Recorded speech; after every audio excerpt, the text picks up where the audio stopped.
Alors,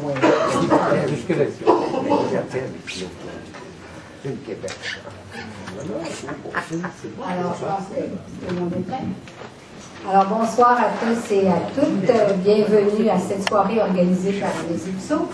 Pour ceux qui ne me connaissent pas, je suis Marie-Lise Lapierre, l'actuelle présidente des IPSO. Alors, je suis très heureuse ce soir de reconnaître des visages familiers, mais je suis très heureuse aussi de repérer autant de nouveaux visages.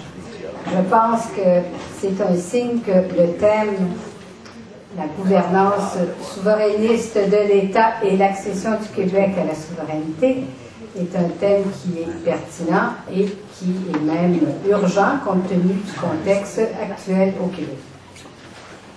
Alors, on sait que depuis l'échec du référendum en 1995, les souverainistes sont restés sur la défensive et on n'a pas encore réussi à reprendre l'initiative comme on l'aurait souhaité. Mais ce soir, on ne refera pas une analyse des causes de ces difficultés. On va plutôt regarder la conjoncture actuelle et peut-être plutôt la dernière année. D'abord, avril 2007, le Parti québécois, dirigé par André Boisclair, est arrivé en 3e position aux élections, avec 28% du vote. Et ça a été, parmi les souverainistes, un choc. Quelques semaines plus tard, Pauline Marois accède à la direction du Parti québécois, en affirmant qu'il faut mettre entre parenthèses le référendum et plutôt insister sur les raisons fondamentales de faire du Québec un pays. Par ailleurs, dans le mouvement souverainiste, les groupes se sont multipliés. Mais c'est plus souvent pour s'opposer que pour converger. Et enfin, on peut dire que bien que l'appui à la souveraineté demeure toujours au-dessus de 40%, on ressent que plusieurs personnes qui ont voté oui en 1995 et même qui ont milité pour le oui en 1995 ont tendance à décrocher. Vous avez sûrement fait l'expérience de quelqu'un ou de plusieurs personnes qui vous ont dit « Tu y crois encore à la souveraineté ». Donc, on sent qu'il y a un décrochage. Alors, dans ce contexte, c'est certain que la question de l'orientation stratégique à se donner comme mouvement souverainiste est une question centrale, une question urgente. Comment relancer la souveraineté? Comment interpeller la population et remobiliser les militants? Quel message envoyer lors de la prochaine élection? Et comment faire en sorte que la question nationale revienne au centre de la politique québécoise? Le texte que Gérald Larose a publié dans l'Action nationale du mois de décembre est une proposition audacieuse et stimulante. Et Denis Monnière y a rapidement répondu dans les journaux, ouvrant ainsi un débat que nous allons poursuivre ensemble ce soir. Alors, le déroulement de la soirée va être le suivant. D'abord, chacun des deux invités, Gérald Larose et Denis Monnière, feront un exposé de 20 minutes chacun. Ce sera suivi d'un commentaire de Philippe Leclerc, qui est membre du CA et des IPSO, et dans son commentaire, il y aura aussi quelques questions pour les deux invités. De telle sorte que les invités auront par la suite un moment pour répondre à ces questions. Et enfin, le débat s'élargira à vous tous, à toute la salle, pour participer par vos questions et par vos réflexions. Alors, je vous présente maintenant les invités, même s'ils sont connus, très bien connus dans le mouvement souverainiste et dans la société québécoise, mais je vais faire quelques rappels. Alors, Gérald Larose, il est actuellement professeur à l'École de travail social de l'UQAM, où il est spécialiste sur les questions liées à l'économie sociale. Il a été président de la CSN de 1983 à 1999 et n'a jamais cessé de s'engager tant socialement que politiquement. En ce moment, il est président du groupe d'économie solidaire du Québec, président de la Caisse d'économie solidaire du Québec, président de l'entreprise Insertec qui vise l'insertion des jeunes sur le marché du travail. Il a présidé en 2000-2001 la Commission sur l'avenir du français au Québec et il est actuellement coprésident du Conseil de la souveraineté. Denis Monnière est professeur titulaire au département de sciences politiques de l'Université de Montréal, département dont il a été directeur pendant de nombreuses années. Il possède une connaissance exceptionnelle du Québec et de sa vie politique, puisque dès 1977, il obtenait le prix du gouverneur général du Canada et le prix littéraire de la Ville de Montréal pour son livre « Le développement des idéologies au Québec ». Il a aussi été directeur de l'année politique du Québec de 1987 à 1996 et a publié plus d'une vingtaine d'ouvrages, et là, je ne parle pas des articles, donc sur différentes dimensions de la question québécoise.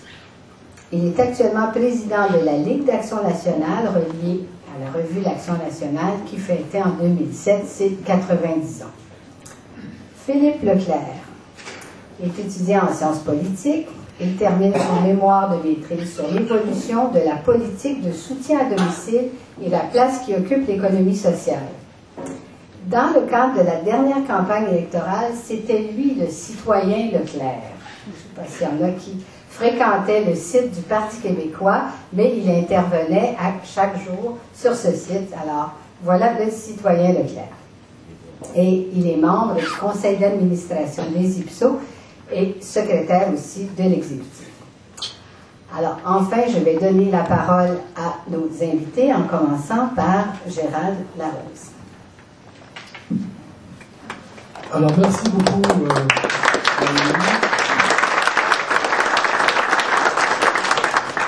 Alors, c'est un plaisir de faire des débats de substance. Et il me semble que le projet qu'on a de construire en Amérique un pays français mérite qu'on débatte, au fond, un certain nombre de questions. Et ce soir, c'est du cadre stratégique qu'il nous faut débattre. Et la conclusion que je tire tout de suite, c'est que le vieux cadre stratégique est caduc. D'abord parce que le contexte a changé. Je ne parlerai pas du contexte extérieur, je vais seulement faire allusion au fait que le Canada nouveau de 1982 se décline quotidiennement, se déploie, et on l'a devant nous sans qu'il n'y ait jamais eu aucun référendum pour faire en sorte que ce nouveau Canada existe. Il existe en plus avec un butin de guerre qu'il n'avait pas antérieurement. Je vous rappelle qu'on a fait le référendum de 80 et de 95 sur la base que ce pays était en faillite. Le MIR disait qu'il suffisait de fermer la chope et de l'ouvrir sur un autre nom. Aujourd'hui, le Canada est en très bonne santé, au plan économique. Il est en très bonne santé au plan politique également. Il a envahi, déjà quand il était cassé, il ne gênait pas pour empiéter sur les responsabilités. Maintenant que ça lui sort dans les oreilles, je demande à ce qu'on m'illustre un endroit ou une responsabilité sur lequel il n'a pas son mot à dire. À tel point qu'aujourd'hui, en conclusion, on peut facilement dire que le Québec est littéralement cerné, vassalisé, au plan économique, au plan politique, et n'eût été de l'opération mafieuse des commandites, il aurait peut-être réussi à acheter passablement la conscience des Québécois. Alors le contexte est changé. Alors on ne peut pas répéter, à mon avis, dans un tout autre contexte, la stratégie qui s'appliquait dans un contexte antérieur. Et d'ailleurs, c'est Parizeau lui-même qui nous dit à plusieurs reprises que 1995, c'est la fin d'un cycle. Un nouveau cycle s'est ouvert, et je pense qu'on est tous à la recherche pour justement préciser le cadre stratégique dans lequel on doit se redéployer. Ma proposition tient en 4 points. D'abord, c'est de se reconstruire une posture générale. Après 40 ans, pour les fréquentations que j'ai, qui ne sont pas toutes mauvaises, il est clair qu'on n'a pas nécessairement la conscience que l'indépendance d'un pays, c'est d'abord un combat. Et que si 95% d'entre eux l'ont eu au bout du fusil, nous, on a fait le choix des urnes. C'est un débat démocratique, formidablement exigeant, mais c'est un combat. Et dans un combat, il y a des ennemis. Et pour gagner un combat, il faut avoir des stratégies. D'abord, dans la reconstruction de la posture, c'est de se rappeler que c'est un combat à mener tous les jours et sur tous les fronts. Deuxième élément de la posture, c'est qu'il devrait nous être exigé que sur toute question politique, on la réfléchisse à l'aune de la souveraineté à faire ou de la souveraineté qui s'applique. Et donc, prendre un recul systématique par rapport aux discours reçus, en particulier, je dirais, par les véhicules dominants, notamment ceux de gestion. Troisième élément de la posture, c'est la nature même de l'indépendance nationale. C'est un enjeu politique de bout en bout. Et donc, devrait être central aux politiques. Et deux éléments constitutifs de notre régime politique, ce sont les élections et la gouvernance. Et mon cinquième élément de la posture, c'est de dire qu'on parle d'indépendance nationale, il faudrait peut-être que le peuple soit dans le coup. Ceci étant dit, comment on y arrive? Alors, l'essentiel de ma proposition, c'est de réintégrer ce combat dans le périmètre du politique. Parce que le cadre stratégique qu'on a suivi à venir jusqu'à maintenant l'a extirpé et des élections et de la gouvernance pour le parquer dans une modalité démocratique très importante, mais qui est une modalité démocratique, le parquer dans le temps et dans l'espace. Toute question sur l'indépendance, ça sera dans le cadre d'un référendum, on va vous demander de dire oui ou bon, etc. Et donc, on a opéré une coupure entre les noyaux durs du politique institutionnel, qui est l'élection et la gouvernance. Donc, je propose qu'on réintègre la question de l'indépendance nationale dans le périmètre du politique, au centre d'une élection, au centre de la gouvernance, et aussi en appui dans le cadre de la modalité référendaire. C'est ce qui m'amène à proposer qu'on transforme la gouvernance provinciale en gouvernance souverainiste. Comment? Une gouvernance souverainiste devrait systématiquement cibler les éléments structurants. Je rappelle que dans la lancée de la Révolution tranquille jusqu'à la loi 101, c'est au cœur de la gouvernance et par cette gouvernance que le peuple québécois s'est mis à se nommer en français, améliorer ses conditions, développer des capacités entrepreneuriales, avoir du plaisir à rayonner au plan international, etc. C'était par la gouvernance qu'on a finalement réussi, de peine et de misère, à casser la logique de l'assimilation, de peine et de misère. Bref, c'est avec la gouvernance qu'on a fait un certain nombre de pas.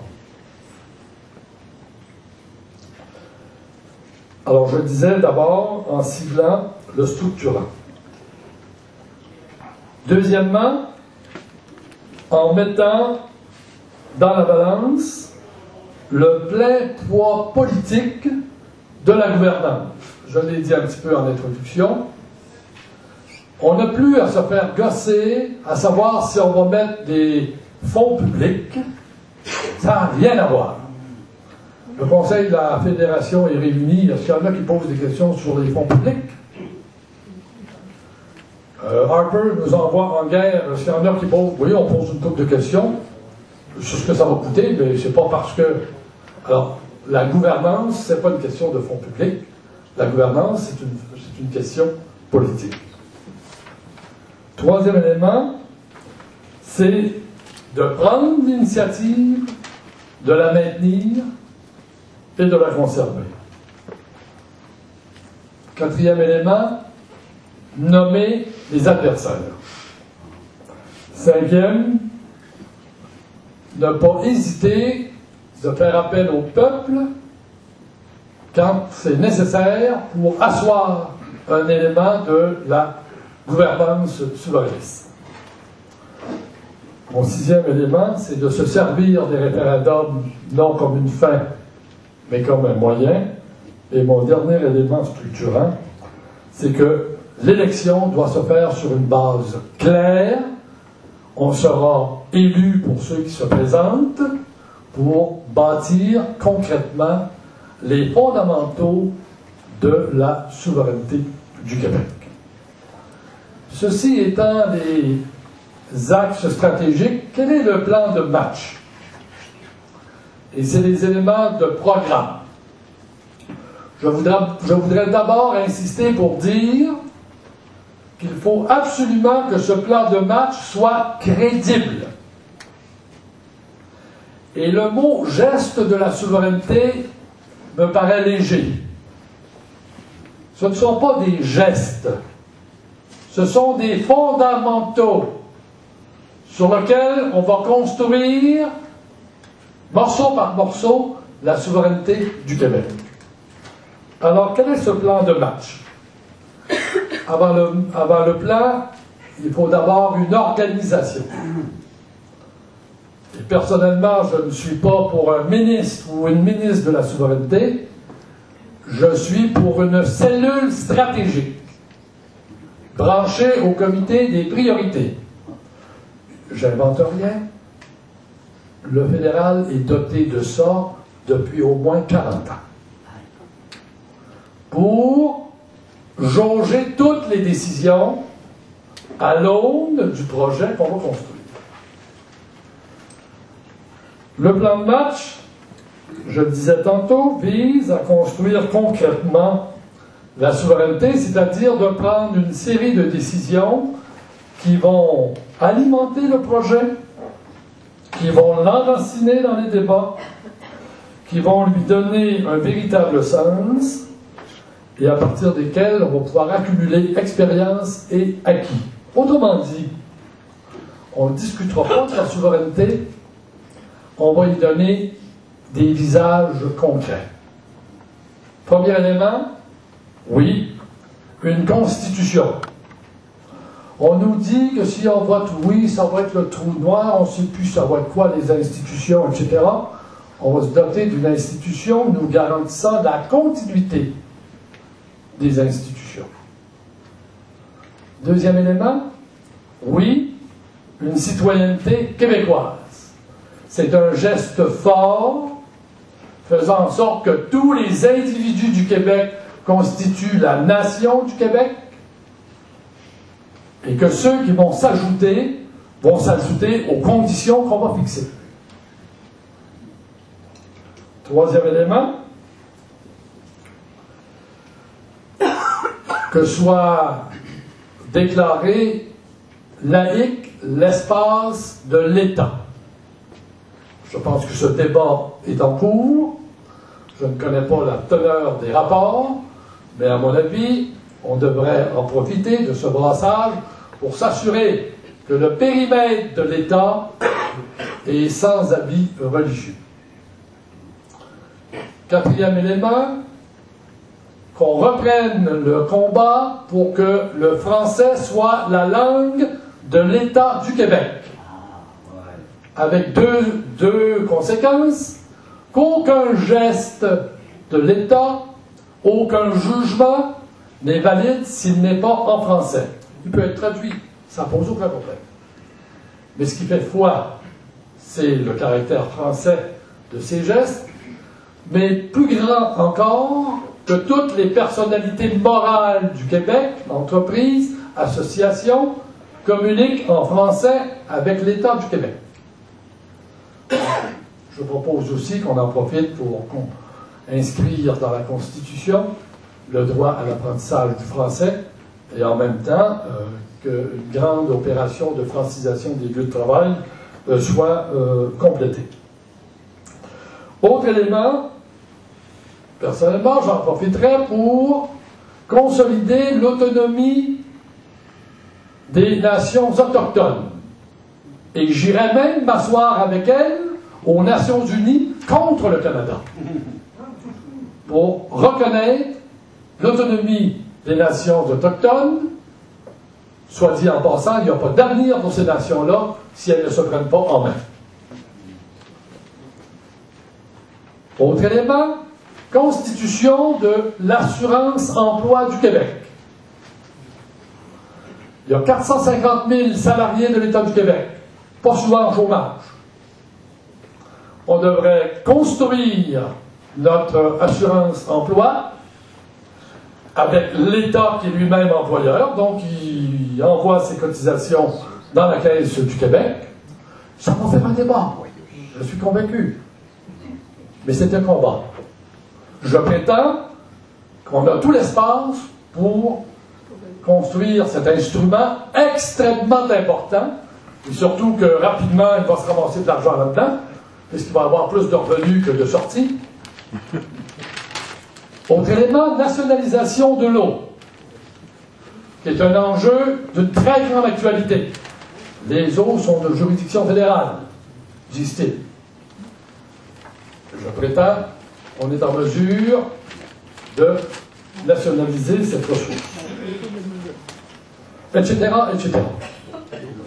Je pourrais dire aussi les éléments de mission, aussi les grands signaux. J'en donne un autre, litigieux à dessein. L'éradication des reliquats coloniaux.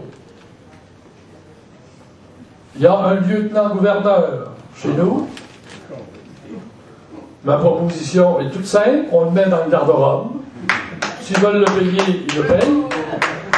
Et, par la Constitution, on reconnaît que c'est le président de l'Assemblée nationale qui fait foi de la promulgation des lois. Ça va faire un débat. Mais je vous dis, la proposition, c'est de changer la dynamique, d'inscrire ce projet dans le concret, de faire en sorte que les gens voient concrètement le visage que ça aura. Et puis, si ça bloque, on ira voir le peuple. Je rappelle que l'approche saxonne, ça a toujours été de convenir entre élites du régime qui va s'appliquer pour les peuples. Les régimes canadiens qui se sont succédés ont toujours été le fruit d'un pacte entre élites. Et puis ensuite, ça descendait. 82, ça a été exactement la même chose, à cette différence près, que là, même l'élite du Québec n'a pas embarqué. Alors, je pense qu'on peut procéder par la gouvernance souverainiste sur bon nombre de points. J'en ai énuméré quelques-uns, mais l'imagination est beaucoup plus fertile que ça. On n'est pas obligé de tout éliminer. Et on se sert d'un référendum, d'un ou des référendums, pour aller se chercher l'appui du peuple. J'estime que c'est ainsi qu'on pourrait changer la dynamique. Et je pense que c'est faire preuve, je dirais, de respect pour un peuple qui cherche démocratiquement, pacifiquement sa propre libération, que de pouvoir compter sur l'ensemble des pouvoirs qu'il a notamment ceux qui sont inscrits dans le processus politique qui est le sien actuellement. Voilà. Ça fait...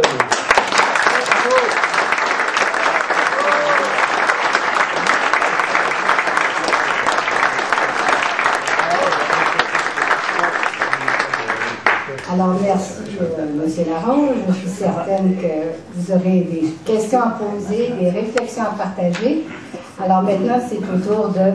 Denis Bonnière de nous donner son point de vue. Alors, merci Marie-Lise Lapierre de me donner cette tribune. Contrairement peut-être à ce que vous avez dit dans votre introduction, quand j'ai publié mon texte dans la presse, ce n'était pas une réplique au texte que Gérald avait publié dans l'Action nationale, puisque l'Action nationale, pour des raisons qui nous échappent, n'a pas été distribuée au mois de décembre, mais au mois de janvier. Donc, ce n'était pas du tout en réaction au texte de Gérald, et d'ailleurs, j'ai très peu de divergences de point de vue avec Gérald. Et quand vous m'avez demandé de participer à ce débat, entre guillemets, je vous ai dit oui, d'accord, mais je ne suis pas tout à fait convaincu de la pertinence de ce débat, puisque les dés sont déjà jetés, le Parti québécois a déjà choisi ses nouvelles orientations stratégiques, et dans le fond, ce débat n'aura pas d'impact très significatif. Mais je dois avouer que je m'étais sans doute un peu trompé compte tenu de l'affluence qu'il y a ici ce soir, donc je n'avais pas prévu que ces textes auraient autant de répercussions. Et évidemment, les journalistes ont créé une fausse situation de débat, puisqu'ils ont parlé des pro-Larose et des pro-Monière. Mais je dois avouer que je n'ai jamais rencontré un pro-Monière qui a défendu mes positions sur la place publique. Donc, ce débat, il est un peu artificiel, mais au moins, il nous donne l'occasion de nous rencontrer et surtout de débattre de la question nationale, ce qui nous tient à cœur. Mon intervention dans ce débat n'est pas du tout du même ordre que celle que Gérald a faite, parce que Gérald s'institue en stratège et donc développe un vaste programme d'action pour le Parti québécois. Mon point de vue est très différent. Je me suis posé en intellectuel indépendantiste qui, depuis 40 ans, milite pour cette cause. Et moi, dans mon action, je me suis toujours inspiré de la pensée de Gaston Miron, qui est derrière moi. Tant que l'indépendance n'est pas faite, elle reste à faire. Et d'ailleurs, le cercle Godin-Miron, je salue la présence de membres de ce cercle ici ce soir, Guy Boutillier, Claude Charon, Pierre de Bellefeuille, que j'ai cru apercevoir derrière. Donc, le cercle... Excuse-moi, Richard, oui, j'étais raté. Donc, le cercle avait donc adopté cette devise et utilisé ce titre pour le livre que nous avons publié en 1998. Donc, ce qui m'interpelle dans la conjoncture actuelle, c'est une question purement individuelle. Moi, personnellement, comment vais-je me positionner dans le contexte électoral qui va arriver bientôt au Québec? Quel est le sens qu'aura un vote en faveur du Parti québécois? Et pourquoi voterai-je pour le Parti québécois? C'était donc mon interrogation de départ. Et je dois dire que ce débat est aussi un peu fictif parce qu'il y aurait dû avoir à cette table un troisième intervenant qui représente le Parti québécois. Puisque dans le fond, on discute par personne interposée des positions du Parti québécois qui n'est pas là pour nous expliquer ce qu'il a vraiment l'intention de faire. À ma connaissance, d'après ce que j'ai pu voir, et c'est là-dessus, moi, que j'ai allumé, comme disent mes étudiants, c'est lorsque Mme Marois, au début de l'été, pardon, a déclaré que le référendum n'était plus à l'ordre du jour et que nous allions envisager, nous, le Parti québécois allait envisager l'instauration d'un référendum d'initiative populaire. Alors j'ai donc écrit un texte en juillet sur cette question, évidemment en m'opposant à ce genre d'approche, et j'ai donc mûri mes réflexions jusqu'au mois de novembre, où là j'ai décidé de dire ce que je pensais de la situation actuelle. Donc, je me suis dit, quelles sont les conditions qui me permettent de répondre, qui me permettraient de répondre au mot d'ordre de Gaston Miron? Comment réaliser l'indépendance? Première condition, c'est évidemment un truisme. Dans notre conjoncture, il faut un parti indépendantiste qui en fasse son objectif prioritaire et qui le défende en tout temps. Je pense que de ce point de vue-là, le Parti québécois a plutôt joué au yo-yo avec cette volonté d'affirmer son projet indépendantiste ou souverainiste. Deuxième condition, pour réussir l'indépendance, celle-ci doit se faire de façon démocratique, c'est-à-dire obtenir l'appui d'une majorité absolue de Québécois. La façon la plus simple d'obtenir ce consentement majoritaire, c'est le référendum. Donc, j'estime que le cadre référendaire est utile et permet de centrer le débat sur l'enjeu fondamental. Et c'est pour ça que moi j'appuie l'introduction et le maintien surtout d'un référendum dans la démarche d'accession à la souveraineté. Un peu là-dessus, peut-être que je diverge de Gérald Larose, mais je crois que c'est absolument nécessaire d'avoir ce référendum parce que ça permet de centrer l'enjeu sur la question, un choix de pays.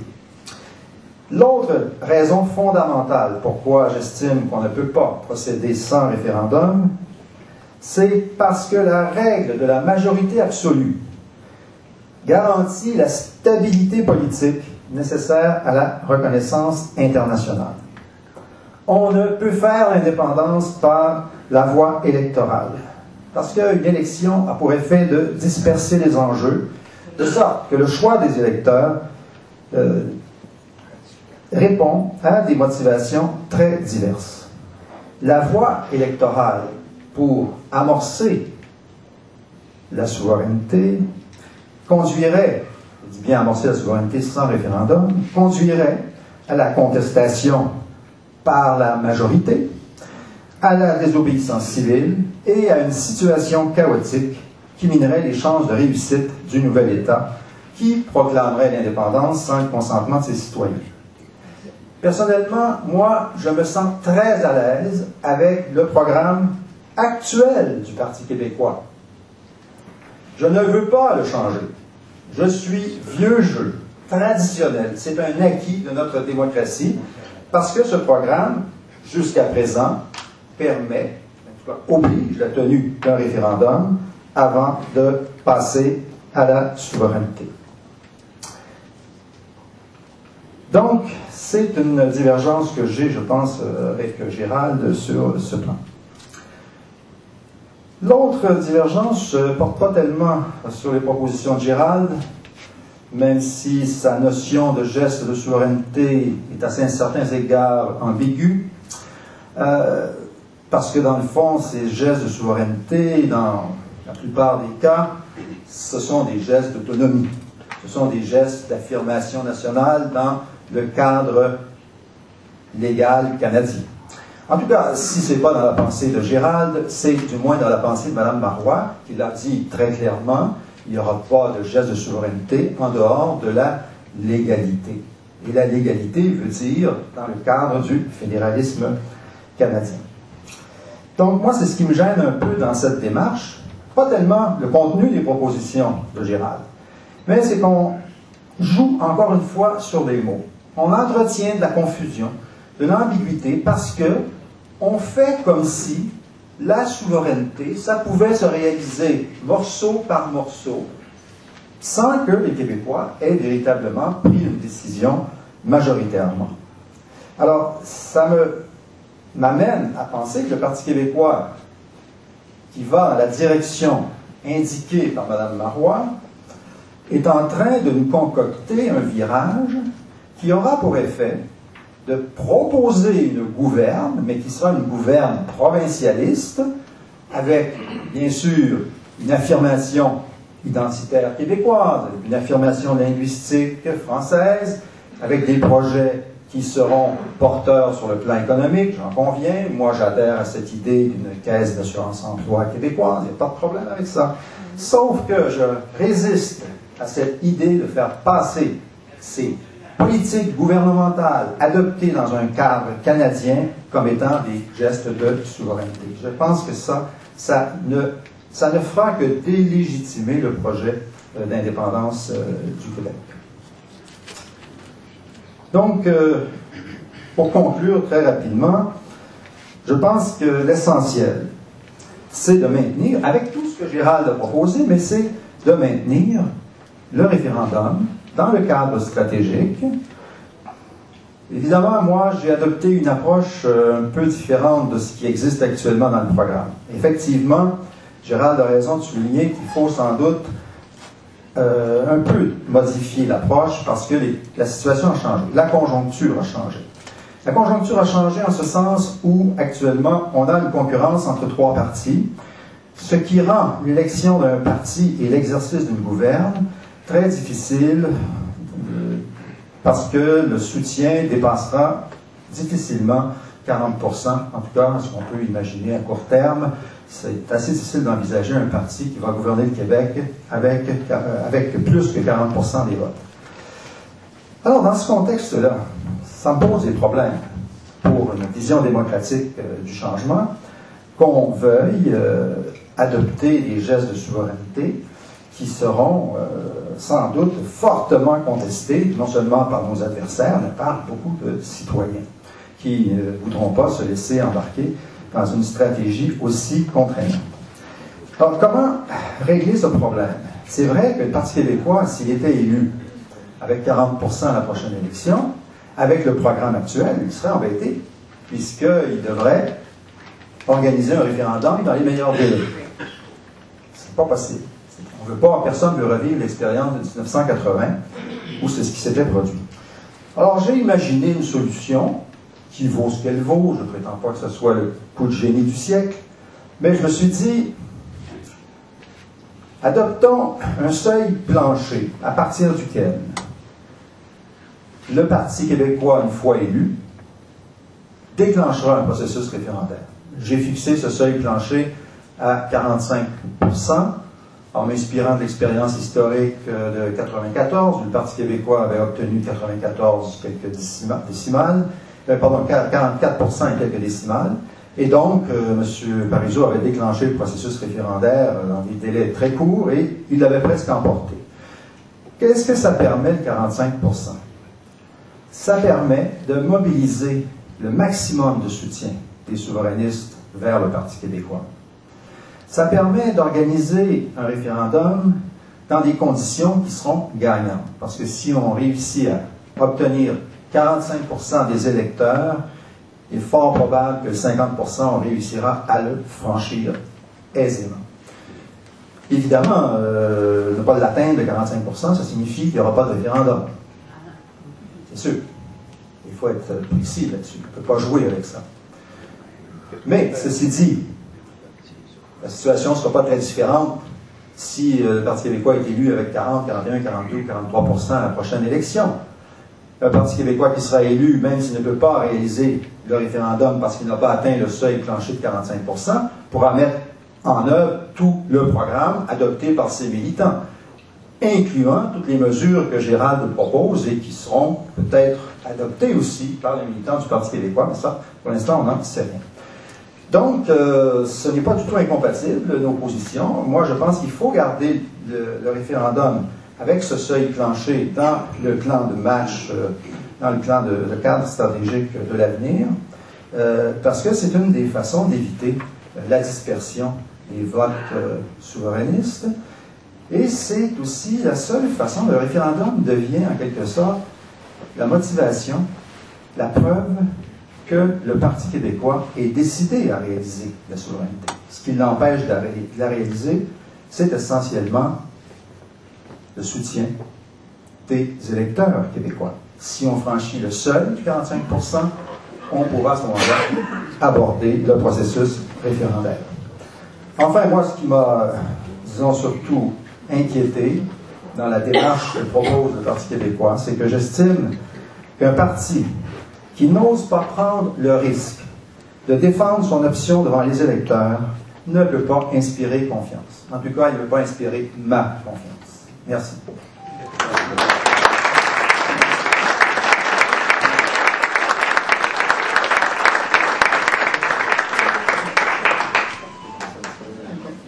Alors, merci beaucoup, M. Monnière. Le débat est de mieux en mieux engagé. Alors maintenant, je vais donner la parole à Philippe Leclerc, qui va nous faire un commentaire et poser quelques questions à M. Larose et M. Monnière. Alors, on va écouter.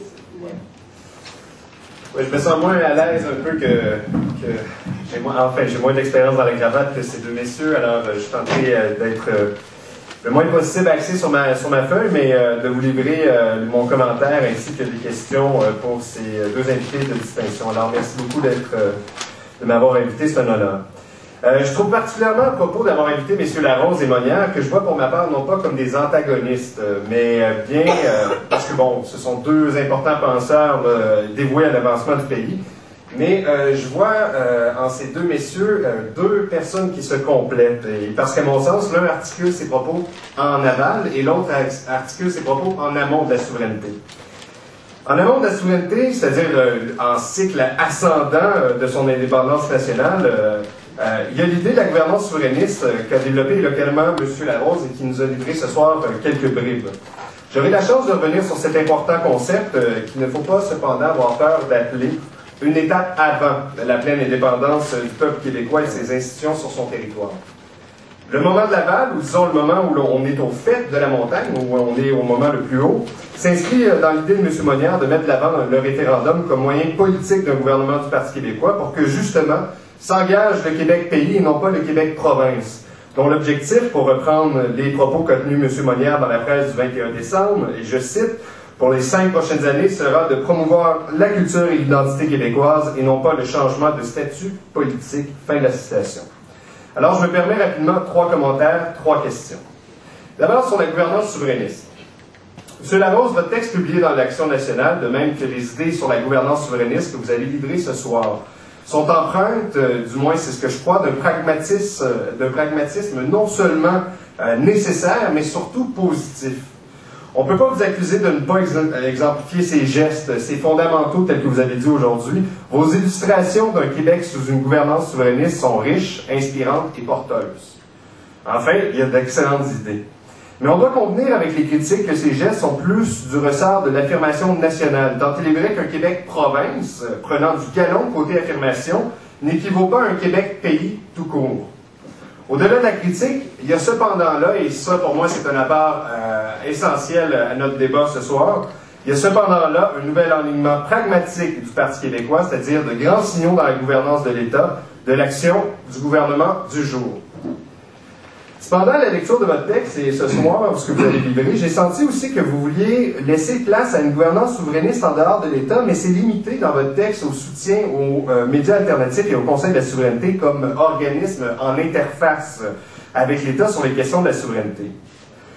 Or, et vous le savez comme moi, pour avoir participé à titre de praticien et pour œuvrer comme chercheur à ces questions, le terme de la gouvernance interpelle certes l'État, mais pas seulement lui. Au contraire, utiliser la gouvernance, c'est mobiliser un concept qui joint pouvoir politique et société, mais dans une perspective où le gouvernement, qui est une base traditionnelle du pouvoir politique, qui est incarné notamment par notre démocratie représentative, avec des élections, le gouvernement n'est plus l'acteur central et dominant dans les dynamiques entourant la promotion d'une option ou d'une direction. Il faut à présent passer de gouvernement à gouvernance pour inclure les partenaires en faveur de la souveraineté au cœur de la démocratie participative cette fois-ci. Et c'est là, d'après moi, le réel défi du mouvement souverainiste, c'est-à-dire refaire l'unité parmi les forces vives du peuple, la société civile. Et là-dedans, vous avez bien raison, M. Larose, les gestes que posera l'État en ce sens seront centraux et stratégiques. J'en arrive à ma question.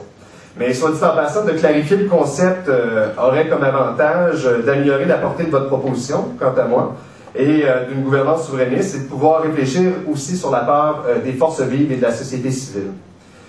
Ma question à propos d'une de ces forces vives qui m'apparaît rejoindre dans la réflexion sur une gouvernance souverainiste un enjeu central, un enjeu intergénérationnel et un enjeu politique, c'est celui de la culture et de ses arts.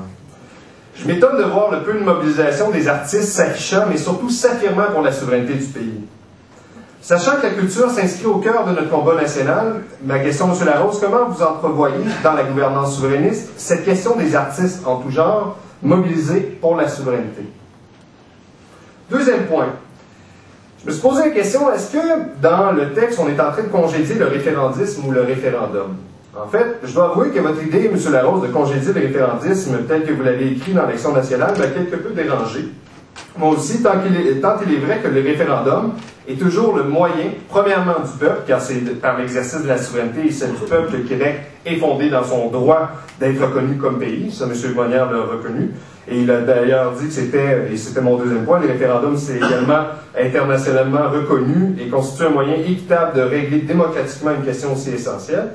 Et finalement, vous laissez entrevoir, et ça, j'aime pas trop l'idée, parce qu'on m'a toujours dit que c'est pas parce que quelqu'un se lance en bas du pont qu'il faut se lancer avec, que comme le Canada n'a pas daigné avoir l'honneur de recourir au référendum pour exister ou se transformer, le Québec n'a pas nécessairement à s'en formaliser ou il ne faut pas en faire de l'urticaire. Dès lors, ma question, quelle place prend le référendum dans une gouvernance souverainiste, M. Larose? Et une question à M. Monnière. Parmi les gestes de souveraineté que propose M. Larose, lesquels trouvez-vous intéressants? Et surtout, à quelles conditions croyez-vous possible que les idées de l'affirmation nationale dans la gouvernance souverainiste ne perdent pas de vue la lutte pour un nouveau statut politique pour le Québec que doit rechercher à faire un gouvernement du Parti québécois? On peut penser par exemple à la question d'un impôt unique. C'est quand même un geste qui, au-delà de l'affirmation nationale, c'est très pratique. Finalement, ma question 2, c'est mon petit dada. Dans une lettre écrite dans la presse du 21 décembre, M. Monnière écrit, et je cite, « Le Parti québécois a délaissé son orientation souverainiste et progressiste pour effectuer un retour au nationalisme canadien-français, en remettant la souveraineté aux calendes grecques et en lui substituant une vision autonomiste. » M. Larose, dans son texte de l'Action nationale, parle de l'impact de la Révolution tranquille sur le réveil du fait français et souhaite, si je comprends bien, que la gouvernance souverainiste s'en inspire, tant il est vrai que ce fut, et je vous cite, le fruit d'une approche structurante dont vous avez parlé ce soir, tant au plan économique qu'au plan social, politique, linguistique et culturel, qui a puissamment contribué à l'émergence chez les Québécois de capacités entrepreneuriales, du sentiment d'appartenance et du plaisir à rayonner dans le monde.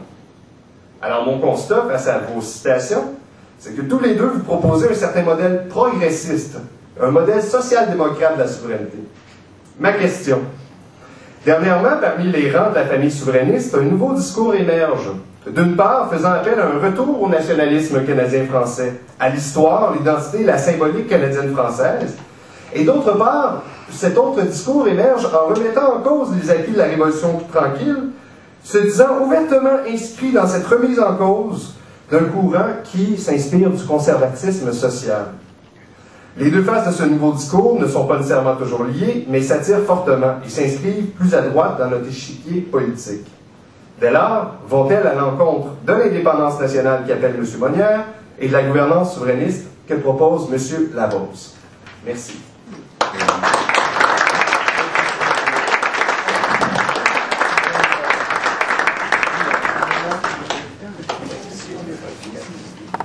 Alors, merci au citoyen Leclerc. On voit qu'il n'a rien perdu de sa verve. Alors, je ne sais pas si c'est M. Larose, M. Monnière qui veut commencer à répondre.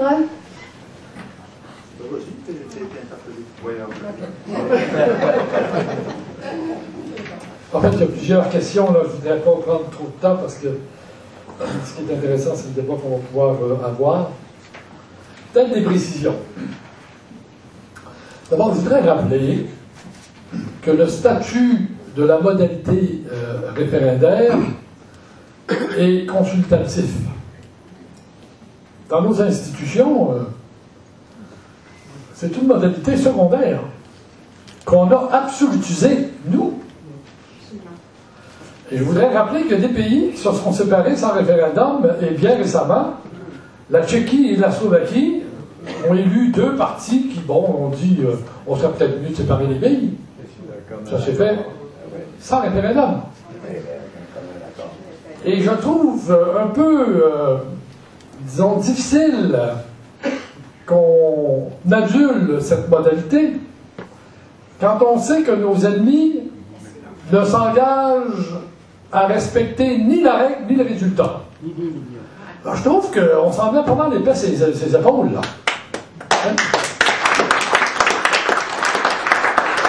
Ceci dit, je ne congédie pas le référendum, je congédie le référendisme où la question politique de l'indépendance nationale est toute concentrée autour de cette modalité secondaire, qui est d'un poids très important quand on l'inscrit dans une gouvernance souverainiste. J'aurais pas peur, moi, d'aller en référendum s'il nous gossait un peu trop fort sur la Constitution qui va garantir la continuité des institutions et la création d'une vraie citoyenneté québécoise. Moi, j'irais en référendum là-dessus. Je pense que ça donnerait le goût au monde de y aller, puis de franchir une autre étape. Ça serait peut-être du vrai étapisme, là. Du vrai. Parce que ça serait politique. Alors, à la question, quelle place le référendum? C'est pour mettre à contribution le peuple dans son processus d'accession à l'indépendance. Mais l'autorité britannique, ou l'autorité des institutions britanniques, je m'excuse, mais c'est une élection, et ceux qui sont élus sur la base claire d'un programme qui dit que nous, on a un plan de match qui nous conduit à la souveraineté. Effectivement, ça va lauder les élections. Moi, je fais le pari que si le monde croit qu'il y a un plan de marche crédible, ils vont d'abord aller voter. Parce que, soit dit en passant, c'est pas beaucoup les fédéralistes qui ont battu les souverainistes. C'est les souverainistes qui ont décidé de voter avec le pied sur les barrettes du poing. Ils ne se sont pas déplacés. Mais s'il y a un projet crédible, moi je pense que les gens vont dire, oh, il y a quelque chose là. Alors dans ce sens-là, ce que je souhaite, c'est que dans les débats qui vont se faire, parce qu'il faut dire, ça fait 40 ans là, on s'est nettoyé la canisse toujours du même bord. C'est-à-dire, on a tout envoyé ça sur le référendum. Avant de repolitiser le débat, ça va nous prendre un petit peu de temps, là, mais je pense que ça vaut la peine de prendre ce temps-là. Bon, j'en ai assez dit pour tout de suite. On va laisser le temps. Alors, quels sont les gestes de souveraineté qui me conviendraient? Tous les gestes de souveraineté, le premier geste de souveraineté qui me conviendrait, ce serait un geste réel de souveraineté, instituer une armée québécoise. Tout le reste, c'est une souveraineté symbolique. Une constitution, why not? Mais ça se fait très bien dans le cadre canadien. Je te ferai remarquer, mon cher Gérald, qu'il y a des tas d'États américains qui ont des constitutions internes. C'est pas des États indépendants pour autant. Alors, moi, ce que j'aimerais comme geste de souveraineté, à part celui dont je viens de parler, qui est vraiment la souveraineté, les autres, ce sont des gestes d'affirmation nationale. Alors, des gestes d'affirmation nationale qui sortent de l'univers symbolique pour entrer dans l'univers concret qui avantage les citoyens du Québec. La Caisse d'assurance-emploi, j'en suis. La laïcisation de la société québécoise, j'en suis. Donc, il y a des projets comme ça qui peuvent se faire par un gouvernement québécois et qui sont positifs pour l'avenir du Québec, qui vont dans le sens des intérêts du Québec. Pour ça, moi, de ce point de vue-là, je ne suis pas un révolutionnaire. Je ne veux pas changer la dynamique interne au Parti québécois. Je pense que ce parti a des bonnes choses à offrir aux citoyens. La seule chose qui me dérange, c'est qu'il veut éliminer le référendum pour des raisons de tactique électorale et que son rôle comme parti, ça ne sera pas de clarifier les enjeux sur le statut politique du Québec. Ça sera de concurrencer d'autres partis autonomistes pour avoir leur vote. Ce qui m'amène à la deuxième question, j'ai fait évidemment de façon provocante cette allusion au Parti québécois devenant un parti nationaliste canadien-français. Je n'ai pas la paternité de cette expression, elle me vient d'un membre des IPSO, Poupard, que j'ai rencontré à Paris, avec qui j'ai discuté de mes positions, et il m'a dit ce que propose le Parti québécois, c'est du nationalisme canadien-français. Et il faut que tu le dénonces. Bon, c'est pour ça que j'en ai parlé. Alors, ce que je veux montrer par cela, c'est que le Parti québécois, depuis que Mme Marois est arrivée au pouvoir, a beaucoup mis l'accent sur l'identité de nous, et ça nous enferme dans une dynamique qui frôle l'ethnicisme. Et c'est pour ça que je parle de Canadiens français. C'est vrai ce que vous avez dit, je constate la même chose. On est dans un processus de régression politique, c'est-à-dire qu'on revient aux positions que le Québec avait dans les années 60. Alors, les trois partis, ce qu'ils nous proposent, en tout cas, le Parti québécois va faire son lit définitivement à la mi-mars, on va le savoir un peu plus clairement. Et d'ailleurs, ça me fait penser à une chose un peu bizarre. On est en train de changer le programme du Parti québécois, programme adopté par un congrès. J'ai toujours pensé que c'était un autre congrès qui devait changer le programme du parti.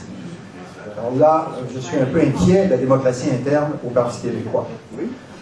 Donc, essentiellement, moi, j'adhère, comme vous l'avez bien identifié, au modèle social-démocrate. Et s'il y a des gestes de souveraineté à poser, c'est dans la perspective de la social-démocratie. Avantager socialement nos concitoyens et améliorer le sort économique et social des Québécois. Ça, un gouvernement du Québec peut le faire, mais ça restera un gouvernement provincial, un gouvernement autonomiste. Ce ne sera pas un gouvernement souverainiste parce qu'il défend les intérêts du Québec et qu'il affirme les compétences du Québec.